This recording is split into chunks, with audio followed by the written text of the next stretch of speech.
नाही, पण संजय राऊतांनी अशा प्रकारचं पत्र तुमच्या हायकमांडला लिहिलं हे कितपत योग्य वाटते? नाही, त्या संदर्भामध्ये 13 तारखेला या एकंदरीत या सगळ्या प्रकरणाच्या अनुषंगानं रमेश चेन्नीथलाजी मुंबईत होते. त्या दिवशी आमच्या पॉलिटिकल अफेअर्स ची टिळक भवन या ठिकाणी संपन्न झाली. त्यानंतर दस्तरखुद चेन्नीथलाजींनीच पत्रकार परिषदही घेतली होती आणि त्यामध्ये मला दिल्लीला राष्ट्रीय अध्यक्षांच्या समवेत बैठक असल्यामुळे मी जात असल्याचे त्यांनी त्या ठिकाणी सांगितलं आणि पक्षाचे AICC प्रभारींनी आमच्या पक्षाच्या वतीनं कोण राहणार आणि राहुलजीचा हा एकंदरीत मुद्दा आहे आणि त्यामध्ये आम्ही सहभागी होणार ही मांडली होती. त्यामुळे पक्षश्रेष्ठीकडून काही असं हे झालं ते झालं अशा प्रकारचा कुठलाही भाग नाही. अशी देखील माहिती मिळते की संजय राऊतांनी जे पत्र लिहिलं तुमच्या नावाचा उल्लेख आहे, परंतु पक्षश्रेष्ठींनी नाराजी शिवसेनेवरच दर्शवली आहे की आमच्या पक्षातील नेते जे निर्णय घेतील त्याला आमचं समर्थन असेल. जर ते म्हणतायत मनसे आमच्यासोबत नको तर नको. नाही, ह्या मनसेसोबत घेण्याचा किंवा इतर पक्षासोबत घेण्याच्या अनुषंगानं हे शिष्टमंडळ हे स्पेसिफिक होतं की निवडणूक आयोगाचा जो गोंधळ आहे त्या गोंधळाच्या अनुषंगानं त्यांच्या डोळ्यात अंजन घालणे हा एकंदरीत त्या शिष्टमंडळाचा हेतू होता आणि त्या हेतूच्या अनुषंगानं सर्व राजकीय पक्ष निवडणूक आयोगाला आणि चीफ इलेक्टोरल ऑफिसरला भेटलेले आहेत. त्यामुळे यात आघाडीचा युतीचा असा कुठल्याही प्रकारची चर्चाच त्या ठिकाणी शक्य नसल्यामुळे ह्या सगळ्या चर्चा ज्या आहेत त्या अनावश्यक आहेत. तुम्ही या शिष्टमंडळासोबत जाण्याऐवजी तुम्ही दिल्लीला जाणं पसंत केलं. काँग्रेसचे प्रतिनिधी म्हणून आम्ही त्यामध्ये सहभागी झालो आणि राष्ट्रीय अध्यक्षांच्या समवेत जर 14 तारखेला जर बैठक मला बोलवल्या जातं आणि काही पक्षाचा जो भाग आहे बैठकीचा त्या अनुषंगाने मला जर दिल्लीला त्या ठिकाणी बोलवलं जातं तर मी दिल्लीला जाणं हे देखील स्वाभाविक आहे. त्यामुळे मी मुंबईत होतो किंवा इतरत्र गेलो असं नाही, मी पक्षाच्याच कामात होतो आणि पक्ष सहभागी होतो.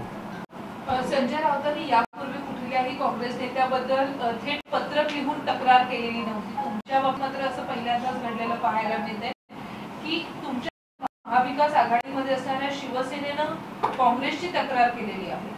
नाही, ते तक्रारीचा यात प्रश्नच नाही, सहभाग प्रश्न आहे. तो सहभाग आम्ही शिष्टमंडळात सहभागी होतो आणि भविष्यात देखील राहुल गांधींनी या घेतलेल्या पत्रकार परिषदेत महाराष्ट्राचा सगळा जो डाटा आहे हा आला.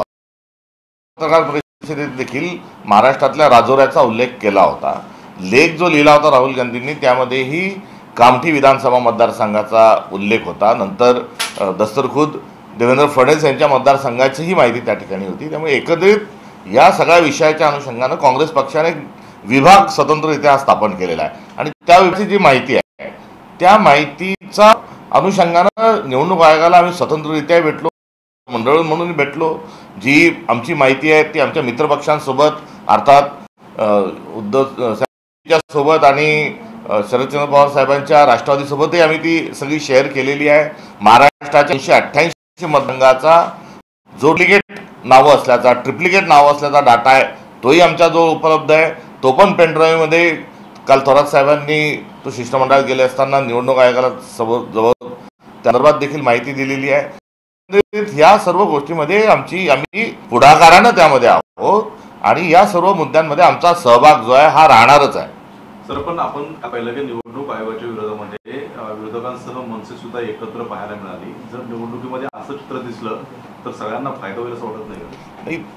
तुर्तास निवडणूक आयोगाच्या कार्यप्रणालीच्या अनुषंगानं हा अत्यंत गंभीर प्रश्न आहे आणि त्या एकदा चांगली फ्री अँड फेअर या अनुषंगानं या निवडणुका घडून आणण्याकरता सर्वच नागरिकांनी प्रयत्न केले पाहिजे. आम्ही राजकीय पक्ष म्हणतोय आणि राजकीय पक्षांनी केल्यास यामध्ये कुठल्या प्रकारची हरकत नाही.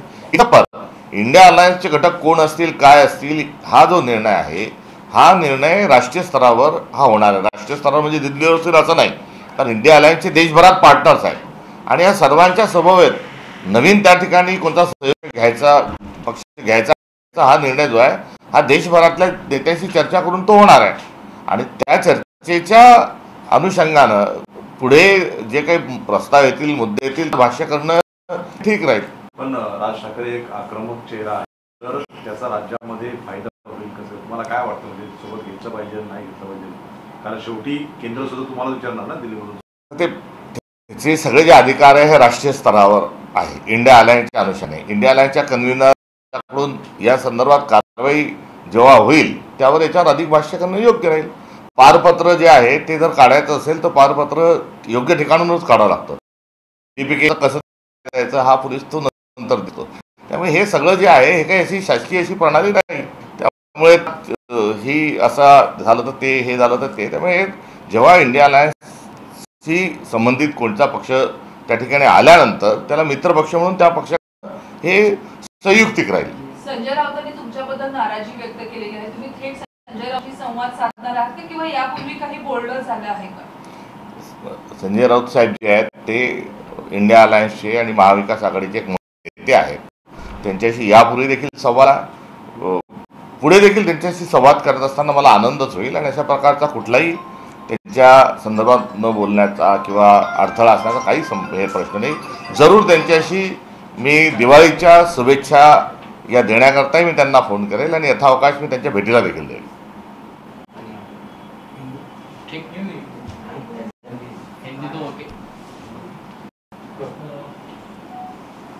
सर, दिल्ली के सियासी गलियारों में इन दिनों चर्चा है कि संजय राउत ने हाईकमान को पत्र लिखा और पत्र लिखकर आपके खिलाफ जो है वो नाराजगी दर्शाई है. क्या कुछ कहेंगे? नहीं, इस प्रकार से कोई नाराज़गी दर्शाने वाला कोई वाकया घटित ही नहीं हुआ, इसलिए नाराज़गी व्यक्त करने की कोई वहाँ गुंजाइश नहीं. इसलिए जो प्रतिनिधिमंडल गया था उस प्रतिनिधिमंडल में कांग्रेस भी थी. इसी प्रकार की कोई जानकारी मेरे पास नहीं. ये आप जब ये बात आपके संज्ञान में लाया गया कि पत्र लिखा गया, कहीं ना कहीं आप मानते हैं कि पहले बातचीत हो जानी चाहिए थी आप लोगों के बीच में, जो मनमुटाव कथित तौर पे जो मनमुटाव था वो दूर हो जानी चाहिए थी, उसके बाद हाईकमान को इस तरीके से डायरेक्ट तौर पे पत्र लिखना? उनसे बातचीत बिल्कुल हुई. ये सिस्टम इस प्रकार वाला है और उस सिस्टम में कांग्रेस उसमें ज़रूर शामिल होगी. ये बातचीत हुई तो ऐसी कोई बात. महाविकास आघाड़ी में एमएनएस को साथ लिए जाने को लेकर आपकी क्या भूमिका है सर? क्योंकि आप इंडिया अलायंस के जो पार्टनर है वो इंडिया अलायंस के पार्टनर के साथ अलायंस में कांग्रेस पार्टी आगे जा सकती है, बातचीत हो सकती है. तो इंडिया अलायंस में जो किसका समावेश करना है ये पूरे देश भर के नेता मिलकर इस बात को तय करते हैं. क्योंकि पहले महाराष्ट्र में महाविकास आघाड़ी थी जिसका महाराष्ट्र के साथ रिश्ता था, मगर आगे चलकर महाविकास आघाड़ी ये इंडिया अलायंस में परिवर्तित हुई है. तो इसका फैसला इंडिया अलायंस लेवल पर होने के पश्चात इस पर बात करना ठीक रहेगा. नहीं, आप कह रहे हैं कि शीर्ष नेतृत्व जो है वो फैसला लेगा, लेकिन अगर शीर्ष नेतृत्व ग्रीन सिग्नल देता है राज ठाकरे तो क्या आप स्वागत करें, सहमत हैं? नहीं, उसमें कोई संभावनाओं पे बात करना जो है वो ठीक नहीं है. शीर्ष नेतृत्व के साथ साथ राजनीतिक जो दल है वो दल इंडिया अलायंस के पार्टनर को यदि उसमें सम्मिलित करते हैं तो उसके पश्चात बातचीत की संभावना है. कल एक संयुक्त प्रेस कॉन्फ्रेंस हुई सर और उसमें ये कहा गया कि सभी ने एक तरह से आवाज बुलंद किया, वैरायटीवार ठाकरे, उद्धव ठाकरे सभी ने एक तरह से कहा कि जो वोटर लिस्ट है उसमें कई तरह की त्रुटियां हैं. जो बात राहुल गांधी केंद्रीय स्तर पर कह रहे हैं वही कल विपक्षी नेताओं ने कहा. तो क्या हम ये मान के चले कि महाराष्ट्र में भी विपक्षी जो वो सीधे तौर पे एसआईआर की मांग कर रहे हैं? नहीं, उसमें एसआईआर की मांग को लेकर जो है वो दिल्ली बहुत दूर है उस चीज़ को लेकर. जो धांधलिया आज है उसी को वहाँ उठाया गया है और इलेक्शन कमीशन का एक काम है, एक कानूनन तौर पर जो वोटर लिस्ट की जो धांधली है उसको चेक उनका काम है और अपने वो जिम्मेदारी से रहे, इसी को वहाँ पर स्पष्ट स्वरूप में उनके सामने रखा गया. सर, लेकिन इलेक्शन कमीशन तो ये कह रहा है एसआईआर ही वो प्रक्रिया है जिससे जो तमाम तरह की जो त्रुटियां हैं उसको दूर किया जा सकता है. ये गुमराह कर रहे हैं. एसआईआर आज कल का मामला है, मगर एसआईआर के पहले भी जो स्पष्ट स्वरूप में जो सूचनाएं हैं, जो कानून है और जो जिम्मेदारी है, वो वोटर लिस्ट को ठीक बनाने की जिम्मेदारी पहले से ही सुनिश्चित है. और उस सुनिश्चित जिम्मेदारी को ही इलेक्शन कमीशन ने निभाना चाहिए। और ये एसआर का जो इशू बनाकर इसमें गुमराह करने का प्रयास ये चुनाव आयोग और कहीं ना कहीं सत्ताधारी पक्ष कर रहा है। दिवाली से ठीक पहले एनसीपी के नेता ये कहते हैं, एनसीपी गुट के एक विधायक संग्राम जगताप, वो ये कहते हैं एक विशेष धर्म से ही आप जो है लोगों से दिवाली की खरीदारी करें। ये कहीं ना कहीं लगता है कि त्योहार से पहले ध्रुवीकरण करने की कोशिश की जा रही है। अभी तालिबान के साथ नरेंद्र मोदी जी ने एक करार किया है, तो एक तरफ इस प्रकार से कोई उनका दल जो है घोषणा करता है, दूसरी तरफ तालिबान से मुलाकात होती है और तालिबान के मंत्री किसी सभा में पत्रकार वार्ता का आयोजन करते तो महिलाओं को आने नहीं देते। ये तो दोगलन है, वो दोगलापन उनका इससे जाहिर होता है कि कहीं कुछ बात करो कहीं। मूलतः भारत के संविधान ने जो जिस प्रकार से समाज निर्माण का सपना रखा था उसको ही पूरे करने के लिए प्रयास करना चाहिए। और रही बहरहाल उनके स्टेटमेंट की, तो उन्हीं के दल ने उनको यदि नोटिस दिया है तो वो अपने आप में उनका जो बयान है वो स्वीकार है, उन्हीं के दल को नहीं, ये स्पष्ट होता है। तालिबान की आपने बात की, ट्रंप की भी बात कर ले। ट्रंप ने व्हाइट हाउस में खुले तौर पर कहा है कि पत्रकारों से बातचीत दौरान कि नरेंद्र मोदी ने उन्हें आश्वस्त किया है कि वो अब में रूस से तेल नहीं खरीदेंगे। रूस से तेल खरीदने की दो बातें हैं। रूस से तेल जो है सस्ता लेते हैं और दो कंपनियों को रशिया से तेल देने की आज़ादी दी है। एक नया कंपनी है, दूसरी रिलायंस है। तो बहुत सस्ता से रशिया से तेल लेते हैं, मगर भारत में बेचते समय वो वही दाम से बेचते हैं कि जो विश्व का दाम है। तो एक वहाँ पर कहीं ना कहीं इन दो कंपनियों को फ़ायदा क्यों दे रहे, इसका जवाब देशवासियों को ज़रूर मिलना चाहिए। मोदी जी ने इसका जवाब देना चाहिए कि इतने सस्ते दामों में देख के जो बेचा गया है दो कंपनी के माध्यम से तो कितना मुनाफा हुआ, ये एक सवाल अपने आप उपस्थित होता है। और दूसरा जो है कि आए दिन डोनाल्ड ट्रंप जो है वो भारत को लेकर टिप्पणी करते रहते हैं, कहीं ना कहीं श्रेय लेने का प्रयास करते हैं। तो इसमें चुप्पी नरेंद्र मोदी जी ने क्यों साधी हुई है? जो मन की बात है वो मन की बात करने के लिए औसतम हमेशा सामने आने वाले जो है एक बार इन सारे सवालों का जवाब उन्हें देना चाहिए। अन्यथा नरेंद्र इस जो जनभावना बढ़ रही है वो और बढ़ते रहेगी। कर्नाटक सरकार में मंत्री हैं प्रियांक खड़गे, कर्नाटक सरकार में मंत्री हैं, उन्होंने सरकार को, मुख्यमंत्री को पत्र लिखा है कि जो सरकारी कर्मचारी आरएसएस के प्रोग्राम में ये शामिल होते हैं खिलाफ जो है वो कार्रवाई की जाए। आप इसको किस तरीके से देखते हैं? भारत में बच्चा पैदा होने से उसका रजिस्ट्रेशन शुरू हो जाता है। कई आधार कार्ड बना लेते हैं, कई जन्म होने के बाद बर्थ सर्टिफिकेट भी बनाना पड़ता है। गाड़ी खरीदते हैं तो उसकी नंबर जो प्लेट है नंबर देना पड़ता है। तो तात्पर्य है कि हर चीज़ का रजिस्ट्रेशन होता है, मगर राष्ट्रीय स्वयंसेवक संघ ने अभी तक अपना रजिस्ट्रेशन भी नहीं किया है। उनका रूल्स रेगुलेशन पता नहीं, उनका ध्येय क्या है वो पता नहीं। और ऐसे एक अपने आप में जिसको सरकारी व्यवस्था मंजूर नहीं, ऐसी संगठना में लोग जाते हैं तो वहाँ क्या जाके पढ़ते हैं, क्या वहाँ शिक्षा लेते हैं? आज तक उस दल का कोई भी जो सरसंघ चालक है वो ओबीसी, एससी, एसटी और महिला प्रवर्ग से नहीं हुआ है। तो क्या उनको जो न्याय की भावना है वो भी उनको मंजूर नहीं? तो ऐसे तमाम सवाल जिस संगठन के साथ जुड़े हैं उस संगठन ने पहले अपना रजिस्ट्रेशन करवाना चाहिए। उनका क्या ध्येय है, किस लिए वो संस्था कार्यरत है वो बताना चाहिए। और ऐसी जो नोंदणीकृत संस्था है में सहभागी होने को लेकर कोई आपत्ति होने की आवश्यकता नहीं, मगर एक इस प्रकार से यदि कोई संगठन गोपनीय में काम करता है तो वो जरूर उसमें आवाज उठनी चाहिए। एक अंतिम सवाल सर मेरा, प्रियांक खड़गे के इस मांग के बाद आरएसएस की तरफ से जो है एक नया कैंपेन शुरू किया गया है, आपको पता होगा sir, I love Mohammad, I love Mahadev. अब उसके बाद आई लव आरएसएस का कैंपेन जो है आरएसएस के लोगों द्वारा शुरू किया गया है और ये कहा गया है कि कांग्रेस कितनी जो है दूरदृष्टि से इसको हीन भावना से देखती है आरएसएस को। नहीं, हीन भावना का सवाल ही पैदा नहीं होता। और ये जो है तो ये सबको एक दूसरे को प्यार करने का देश के सभी लोगों को इस प्रकार से संविधान ने अधिकार दिया है।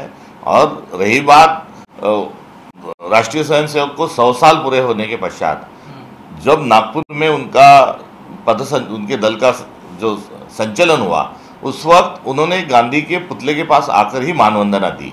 जो गांधी के विचारों के खिलाफ जो दल स्थापित हुआ था, वो वही आके यदि शरण होता है, गांधी जी के चरणों के बाद शरण होता है, तो ये बहुत बड़ा उनका वैचारिक एक पराभव है। अब तो उन्होंने राष्ट्रीय स्वयंसेवक संघ को विसर्जित कर देना चाहिए। सर, हे राजकीय प्रश्न महायुतीचा खरतर एकत्रित लढण्याचा ठरेकरंगा ठाण्याचा मुद्दा काढला, तर मग आता एकनाथ यांनी देखील स्वबळावर लढण्याचा निर्णय घेतला आहे। त्यामुळे महायुतीमध्ये आता या आगामी स्थानिक स्वराज्य संस्था निवडणुकीमध्ये एकमत होताना दिसत नाहीये। सत्ता स्थापन झाल्यापासून महायुती जी आहे ही सत्तेकरता किती आसुसलेली आहे लक्षात येतं।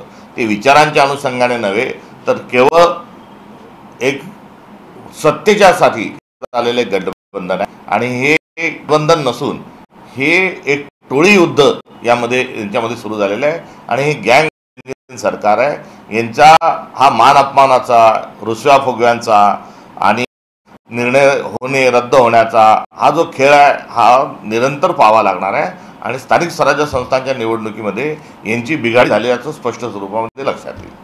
दुसरीकडे आगामी स्थानिक स्वराज्य संस्था निवडणुकीसाठी आपला अजेंडा ठरवल्याचं पाहायला मिळतंय। म्हणजे एक आहे तो सिंदूर ऑपरेशन, हे घराघरापर्यंत पोहोचवा आणि जसं विधानसभेला काम केलं तेच काम करा, असं देखील आदेश एका बैठकीमध्ये देण्यात आले आहेत कार्यकर्त्यांना।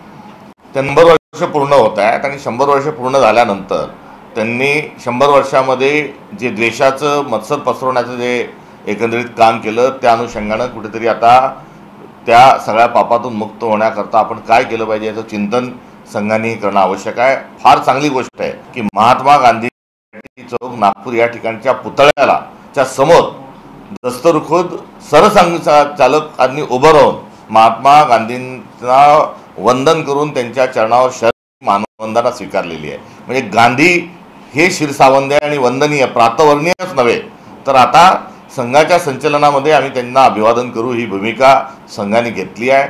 म्हणजे त्यांनी त्यांचा वैचारिक पराभव इकडे मान्य केला आहे। त्यांच्या संघाच्या मुख्यालयात अलीकडच्या काळापर्यंत भारत काही फडकत नव्हता, तो कुठेतरी जसा फडकायला लागला, आता भारतात संविधान हे रेशीमबागमध्ये त्यांच्या संस्थेमध्ये हे घेऊन जावं, गांधींचा पुतळा घेऊन जावा आणि संविधान तुम्ही जेव्हा स्वीकारता तेव्हा आपल्या संस्थेचं नोंदणी करून घ्यावी। सर्व प्रक्रिया संघाने करण्याकडे जास्ती हे लक्ष दिलं पाहिजे। सिंदूरच्या निमित्तानं एक जाज्वल्य स्वरूपाचा अभिमान सर्वांना, आम्हा सर्वांना आणि काँग्रेसलाही त्या लष्कराबद्दल आहे। लष्कराचं जे शौर्य आहे हे याच्याबद्दल आम्ही अभिमान आम्हाला आहे।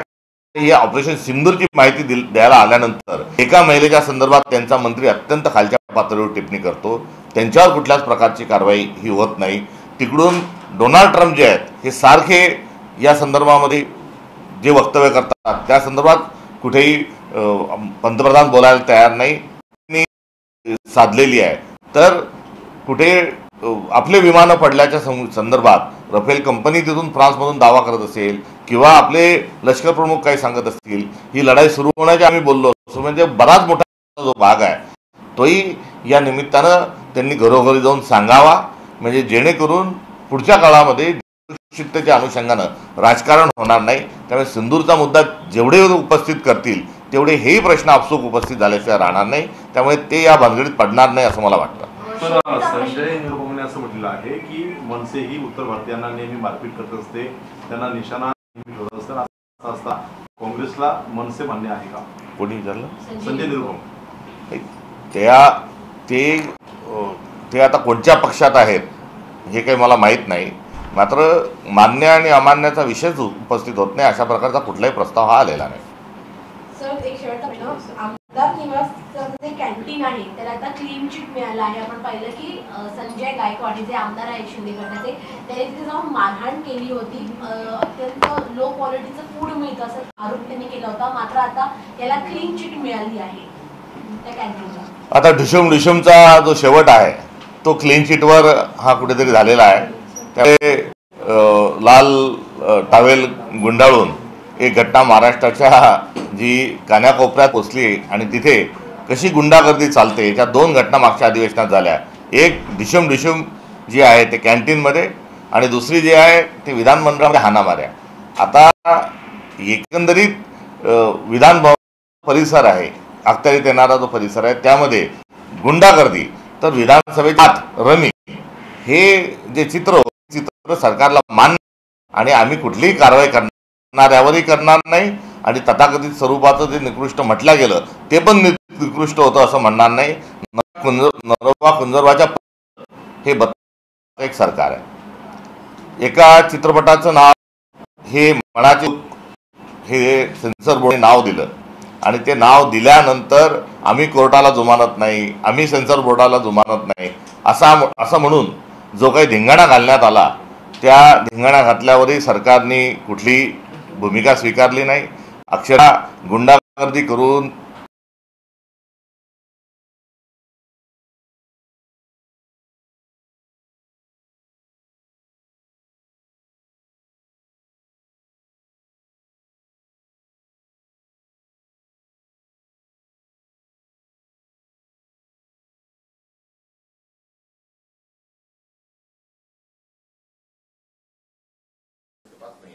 एमएनएस का इलेक्शन को लेकर कोई इस प्रकार की कोई चर्चा नहीं और कोई प्रस्ताव. तो कल भी वो साथ में दिख रहे थे कि इलेक्शन कल का जो था वो ऑल पार्टी, उसमें तो सत्ता दिन को भी बुलाया था, ऑल पार्टी दिल्ली निकल था, इसको अलायंस के साथ जोड़ने का था. ये डिसीजन यहाँ होगा या दिल्ली में होगा? देखो, इंडिया अलायंस जो है वो राष्ट्रीय स्तर पर है, वो दिल्ली नहीं और राष्ट्रीय स्तर पे कन्याकुमारी, तमिलनाडु, केरला से लेके तो जम्मू कश्मीर तक इसके सारे पार्ट में इंडिया अलायंस में साझा जो निर्णय होगा वो राष्ट्रीय स्तर पर होगा. शिवसेना खासदार संजय राऊत यांच्याबाबत बोलण्यासाठी प्रदेशाध्यक्ष हर्षवर्धन सपकाळ स्वतः माझ्याबरोबर आहेत. सर, राऊत यांनी तुमची तक्रार केली, तुमची पहिली प्रतिक्रिया? याची काही माझी तक्रार करण्याचा काही संबंध नाही. तक्रार काही झालेली नाही. पण त्यांनी पक्षश्रेष्ठींना काही पत्र